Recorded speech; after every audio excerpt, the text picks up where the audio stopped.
Assalamualaikum, selamat pagi. Ni kawasan sempadan Muar Melaka. Sempadan Muar Melaka. Air tak lepas kat jambatan Kesang ni.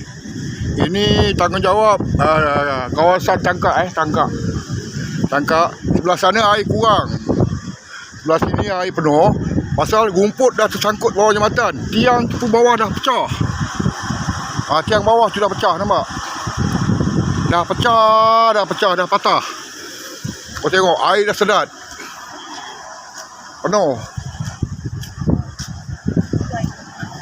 Ni dia. Aku pun tak tahu apa jadi ni. Mana YB Tangkak? YB Serum mana YB Serum? YB Serum, kau turun. Kau tengok ni kawasan kau ni. Apa dah jadi ni? Kau tengok jalan dah tutup. Air dah rumput dah sangkut. Air dah tak boleh lepas. Ni Sungai Kesang tau. Sungai Kesang. Apa dah jadi ni?